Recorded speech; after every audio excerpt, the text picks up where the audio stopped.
ધૈર્યની પ્રેરણા પ્રોફેસર મંગલા કપૂર, પદ્મશ્રી 2026. મંગલાનો જન્મ પવિત્ર નગરી વારાણસીના એક વ્યાવસાયિક પરિવારમાં થયો. એમનું બાળપણ ખુશીથી ભરેલું હતું, પણ 12 વર્ષની ઉંમરમાં આ શાંતિ છીનવાઈ ગઈ. વ્યાપારિક દુશ્મનીને કારણે નિર્દોષ મંગલા પર તેજાબથી હુમલો થયો. હું 6 વર્ષ સુધી હોસ્પિટલમાં હતી. મારા માટે મારી માં લડતી રહી. મારા પિતાએ મને બહુ પ્રોત્સાહિત કરી, એટલે જ આજે હું અહીં સુધી પહોંચી છું. આવા માતા પિતા મળવા બહુ જ કઠિન છે. પણ જ્યારે તેમણે સામાન્ય બનવાની કોશિશ કરી તો લોકોએ એમનું અદમ્ય સાહસ નહીં, માત્ર દાઝેલો ચહેરો જોયો.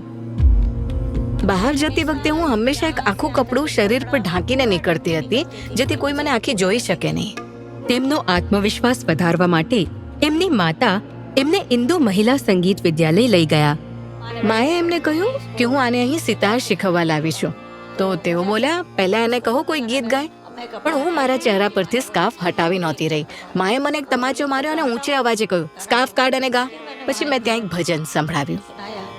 યા કુંદેન્દુ તુષારહાર ધવલા યા શુભ્ર વસ્ત્રાવૃતા. શિક્ષક તો એકદમ દંગ રહી ગયા અને બોલ્યા, અમારે ત્યાં જેટલી છોકરીઓ ભણે છે એમાંથી આટલું સારું કોઈ છોકરી ગાઈ નથી શકતી. તમે એને સિતાર કેમ શીખવી રહ્યા છો? એને બદલે એને ગાતા શીખવો.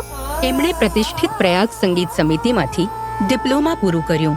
મંગલા માટે આત્મનિર્ભર બનવું જરૂરી બની ગયું હતું, એટલે એમણે બાળકોને ગાવાનું શીખવવાનું શરૂ કર્યું અને અંતે બનારસ મ્યુઝિક કોલેજમાં સંગીતમાં બેચલરમાં પ્રવેશ લીધો. એક સ્ટેજ પરફોર્મન્સમાં દર્શકોની પ્રતિક્રિયાના ડરથી આયોજકોએ પ્રવેશ ન આપ્યો, પણ એમની મંડળી પાસે એક ઉપાય હતો. એમણે ઓડિટોરિયમમાં અંધારું કરી નાખ્યું.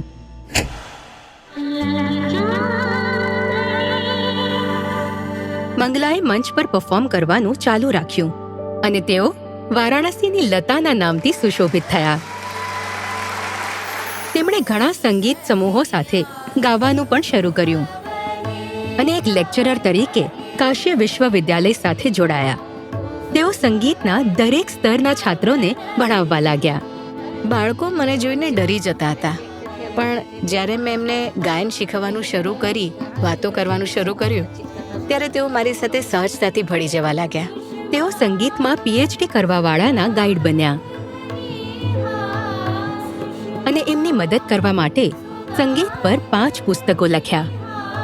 આજે મંગલા એના નાના ભાઈ સાથે સેવા નિવૃત્તિનું જીવન વિતાવી રહ્યા છે, પણ એમણે સંગીત શીખવવાનું ચાલુ રાખ્યું છે.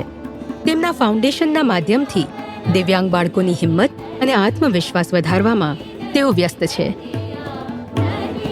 પ્રોફેસર મંગલા કપૂર, પદ્મશ્રી 2026. કોટી કોટી નમન.